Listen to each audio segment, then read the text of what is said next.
Assalamualaikum warahmatullahi wabarakatuh.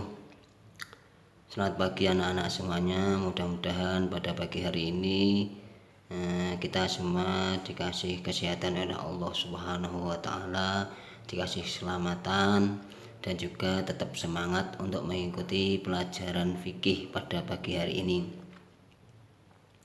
Untuk pelajaran fikih pada hari ini, Pak Gis ingin menyampaikan sedikit materi tentang bab 4 atau pelajaran 4 tentang tema istinja.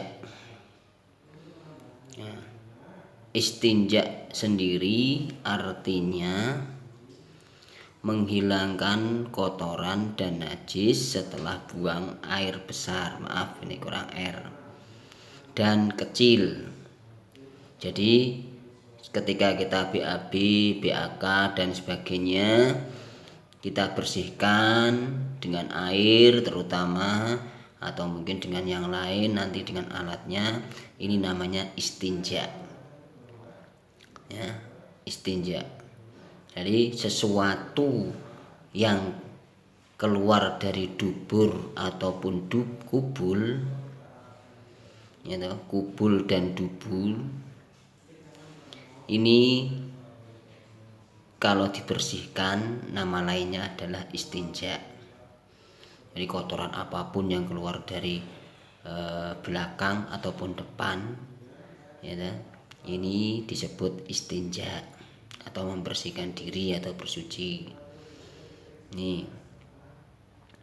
Terus hukumnya istinja sendiri adalah wajib. Jadi kalau kita sudah membuang air besar atau air kecil, itu wajib kita bersihkan. Ya, nggak boleh kita cuma biarkan saja, atau tidak bersih pun juga tidak boleh. Dibersihkan secara bersih dan ada aturannya, tidak asal-asalan. Jadi nanti badan kita tidak menanggung atau masih ada najisnya atau kotorannya. Etika buang air kecil dan besar. Yang pertama adalah tidak sembarangan, tidak sembarang tempat.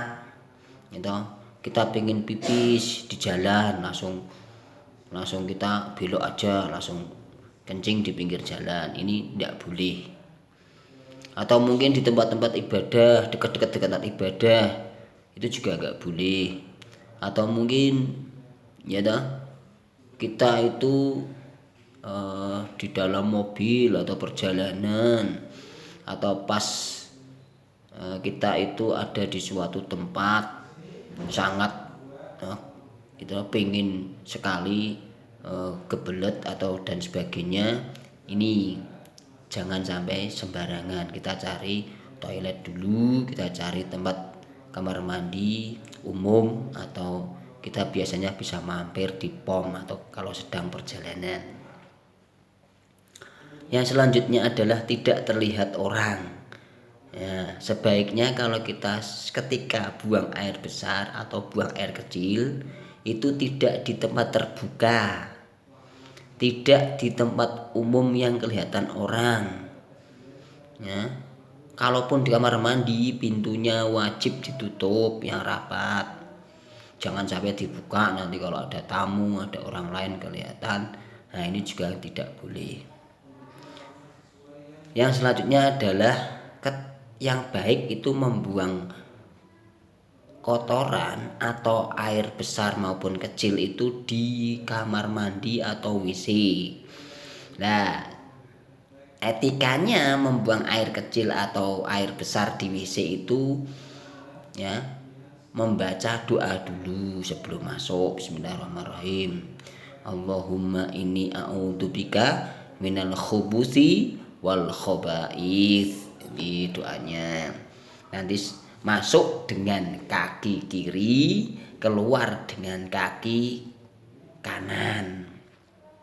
Sekali lagi, masuknya ke WC itu didahului dengan kaki kiri, dan keluarnya didahului dengan kaki kanan. kebalik ya, kalau masuk masjid itu kaki kanan dulu, keluarnya pakai kaki kiri juga boleh. Nah, ketika di WC jangan berbicara ya, apalagi melafatkan nama-nama Allah, asma-asma Allah, asma-asma Rasul, ini nggak boleh, haram hukumnya ya. Nah, boleh berbicara kalau itu terpaksa ya, kita minta mohon bantuan sama orang lain, contoh airnya mati, kerannya mati, atau terkunci di dalam nggak bisa buka, ini boleh kita minta tolong. Tapi selain itu, ketika kita membaca doa-doa dalam WC, asma Allah, asma Rasul, ini haram hukumnya di WC. Terus alat istinjanya itu apa saja? Paling utama adalah air.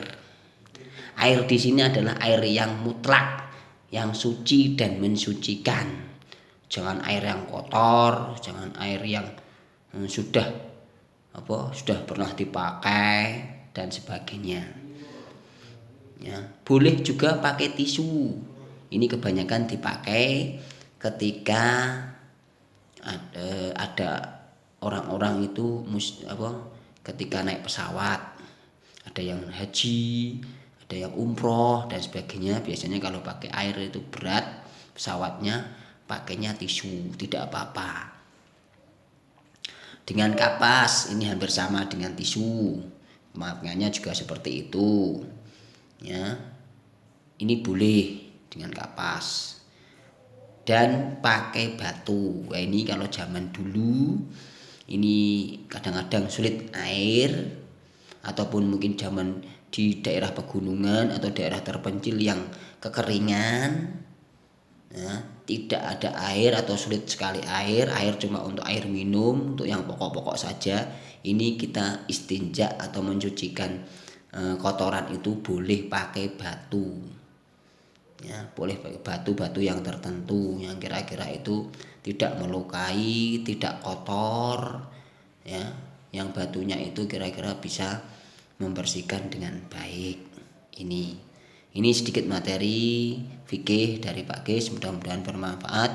Kurang lebihnya mohon maaf. Assalamualaikum warahmatullahi wabarakatuh.